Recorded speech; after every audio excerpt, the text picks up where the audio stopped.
Hello, you beautiful souls, and thank you for being here. Day 18. Amazing we've come this far. I don't know, maybe it's not amazing.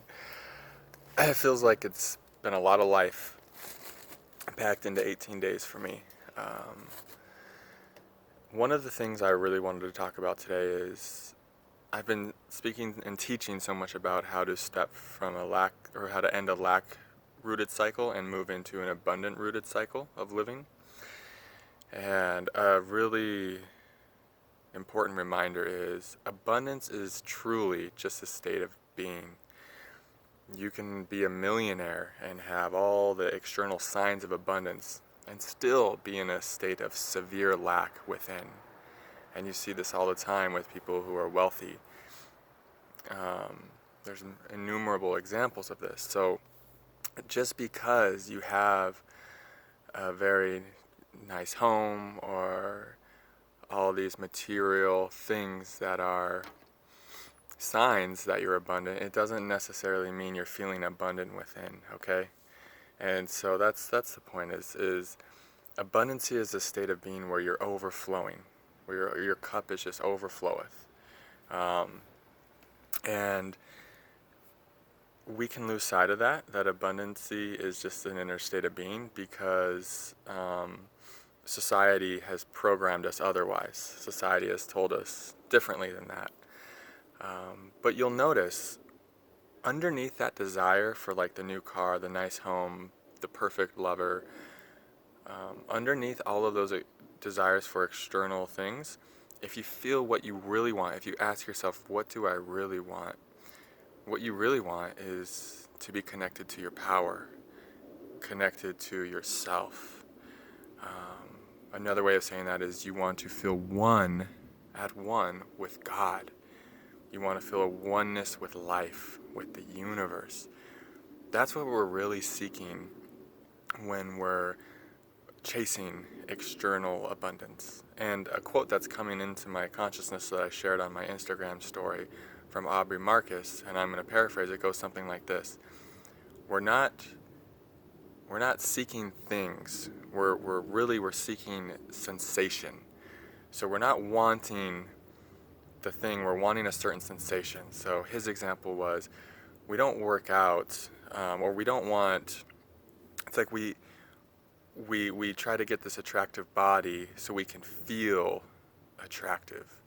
We want to become super successful so we can feel super validated. We chase lovers because we want to feel loved. And the beautiful thing he says at the end is, it's powerful to realize you can cultivate these feelings from within without needing the things. You don't have to get the things. You don't have to get the perfect lover to feel love within.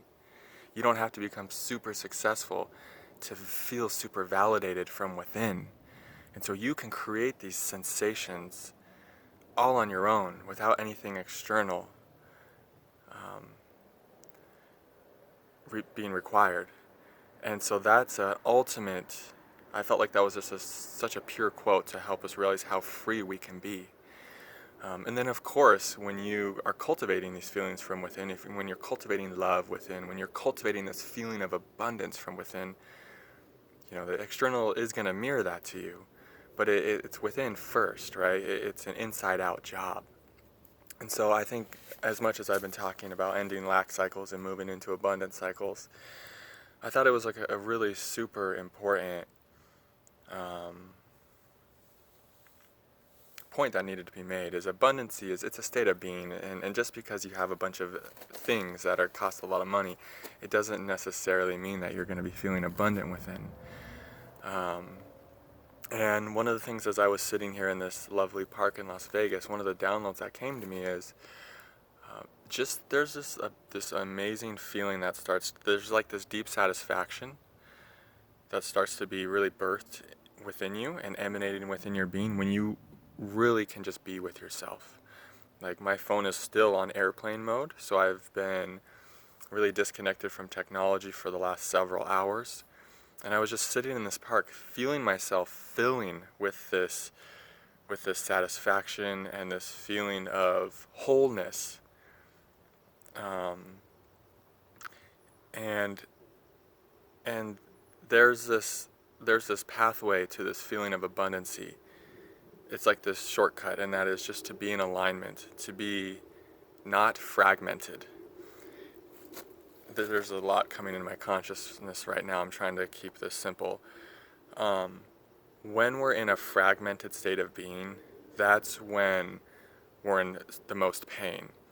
That's when we feel the most disconnected from our divine nature, from our power, from ourself. It's because we're fragmenting from ourself. So when we're in a fragmented state of being, that's when we're going to be most prone to chase distraction, to fall into addiction, because we want to avoid those feelings of fragmentation. But here's the thing. When we're fragmented, if we'll simply just sit and be with ourselves and feel those uncomfortable feelings of being fragmented, what happens is we start to bring those fragmented parts of self home.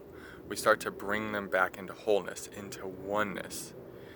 And that's what I felt myself doing today in the park, is anything that was a fragmented part of self, I was just feeling it and bringing it back home, integrating it back into wholeness, back into oneness, alignment, like right here. You want to be right here with yourself.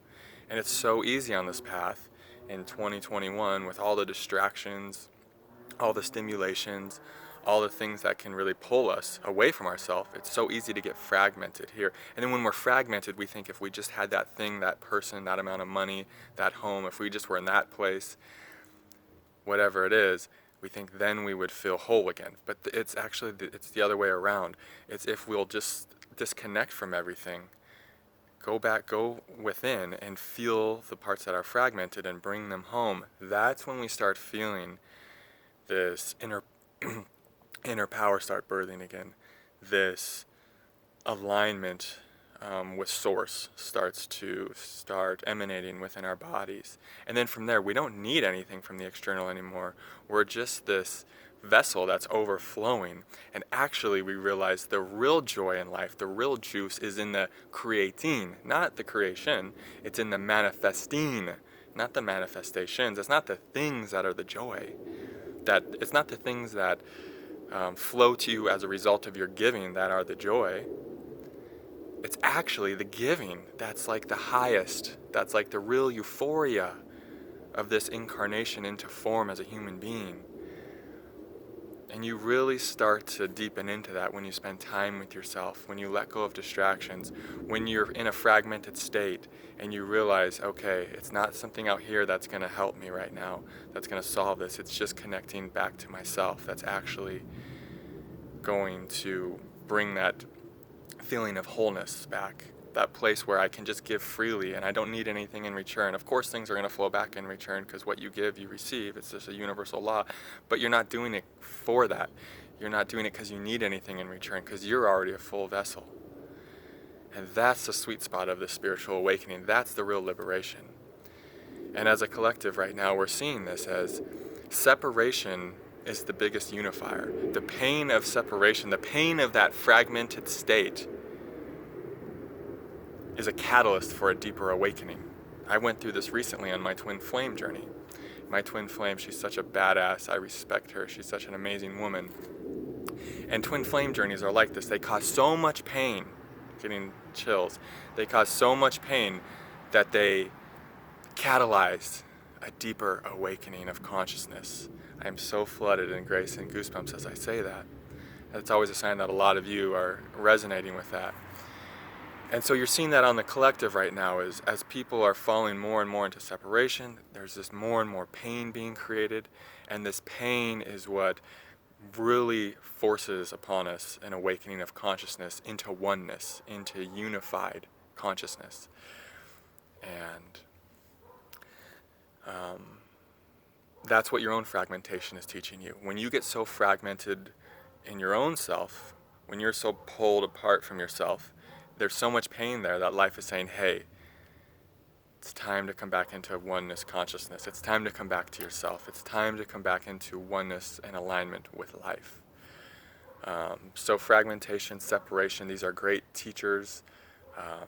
They're always, like I say, instigators, for a greater oneness, a more unified consciousness, is always birthed from the pain of separation and the pain of fragmentation. So I just thought this would be a nice reminder video to, like, let's bring it back inside. You know, it's all within. It all happens in here. Hopefully this video inspires you to disconnect from the external distractions for a while and to connect with yourself and your power and find that, oh, that's what I was actually searching for. That's what I was starving for the whole time when I was seeking and chasing. I was actually just so thirsty for that feeling of being at one with the divine. So much love to you guys. Thank you for your tremendous support, just for watching, subscribing, liking, commenting. I appreciate all that so much. If you would like to support the channel in a deeper way, I've put links for donating, booking a session, and joining my Patreon page in the description box. Other than that, I'm just wishing you all so much love, so much peace, and I will see you guys in the next video. Namaste.